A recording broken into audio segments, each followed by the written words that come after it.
Well, joining us now from Port Harcourt to analyze Team Nigeria's campaign and the biggest stories from Glasgow is a sports analyst, Oluje Oyakire. Oluje, welcome to the program. I can hear you correctly now. Did I pronounce your name correctly? Did I pronounce your name correctly? Yes, you did. Okay, I have to react to that. Okay, I would love us, dive into the conversations we have today.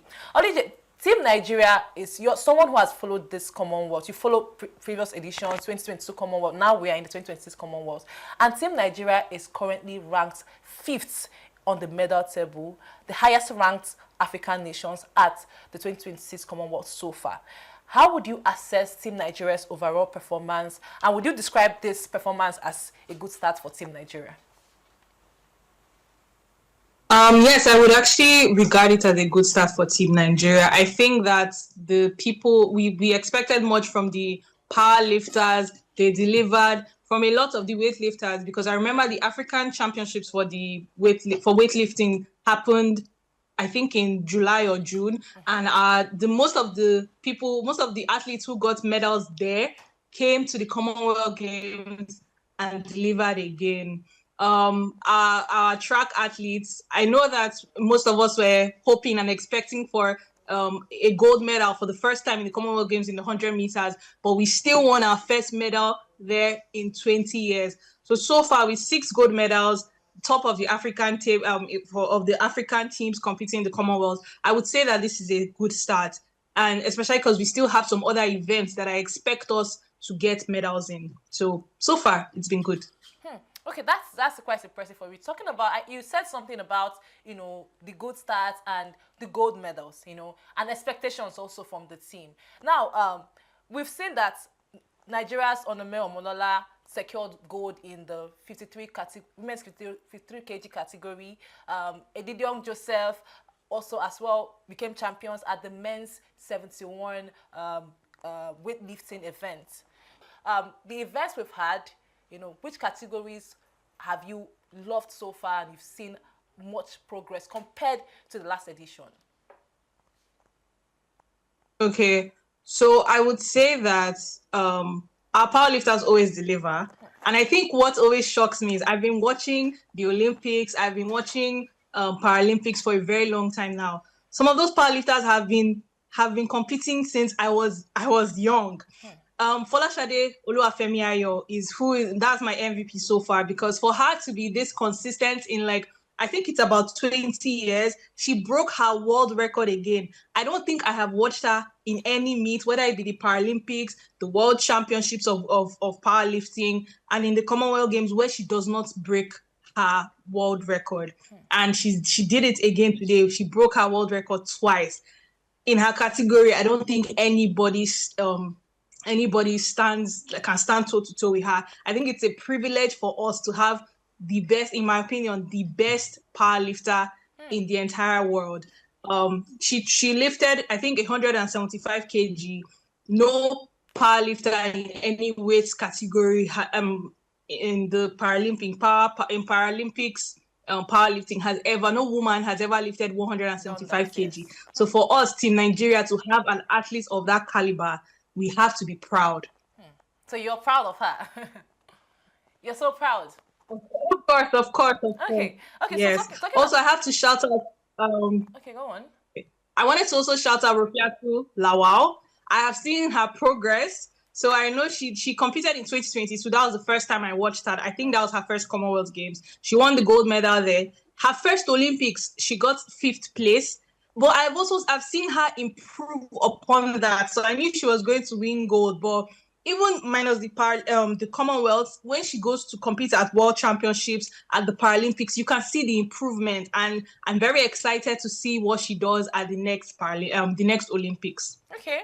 We also hope to see what she does at the next Olympics precisely. Now, you mentioned something about, breaking records, 2022 Commonwealth in Birmingham. Now, at the 2022 Commonwealth, we had 98.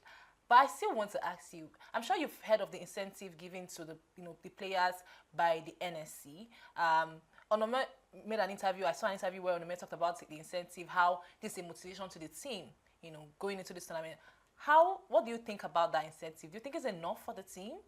and you see it as a motivation for the team? I think it's a good start. So I'll say that it's a good start. Of course, it can be more, and it's a welcome development because, like I said, these athletes have been perfect, especially the power lifters. I remember watching something at the last Paralympics. They were saying how they lack sponsorship, they struggle, they don't have money to train, and things like that. These things serve as motivation for them to keep pushing, to keep putting Nigeria on the map. So I believe that yes, there can be more, but it is a welcome development. Yeah, Okay. for sure. Okay, that's beautiful. Quickly before I let you go, how would you rate? We've talked about the players, we've talked about the athletes, we've talked about getting more gold medals. But one thing is that this tournament is hosted in Scotland. What would you rate the overall level of this edition and the organization of this 2026 Commonwealth so far? So I think I would rate it a 7 out of 10. It's been good. The crowd has been good, but I do think that maybe it's because I'm comparing it to Birmingham 2022. I think Birmingham 2022 had a better feel, had a better crowd. I don't know. There was something about the atmosphere at Birmingham 2022 that just felt better. But this has also been very good, 7 over 10. Maybe it's also because of how scaled down it has been, and it kind of shows that it has been scaled down. But apart from that, it's been good. Thank you for joining us on the show. We'll get to speak again some other time as the tournament progresses. All right. Thank you. Of course. Thank you so much for having me. All right, you're welcome. Well, we certainly hope to see Team Nigeria add more medals in the days ahead and perhaps surpass its impressive haul of 35 medals at the 2022 Commonwealth Games in Birmingham. And with that, we come to the end of today's edition of the show. It's been a pleasure bringing you the latest updates in sports. Thank you for staying with us. I am Amarachi Odinaka for Alive News. Have a wonderful day. Africa's scale and Nigeria's growing population create a rare long-term investment opportunity. But opportunity alone changes nothing. Execution matters. Because media has changed. Audiences have moved.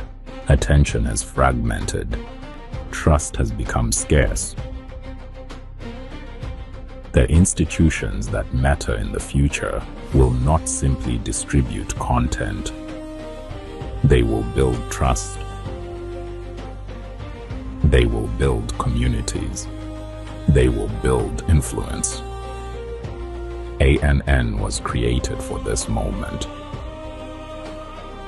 Not simply as a channel, not merely as a platform, but as a next-generation African media institution, operating from Nigeria, present across every platform that matters: television, digital, streaming, mobile, events, intelligence, one ecosystem, built with AI, run by journalists, built to inform, built to engage, built to endure, and built to create value generated across multiple revenue streams: advertising, sponsorship, events, digital products, research, multiple revenues, one institution, one long-term vision.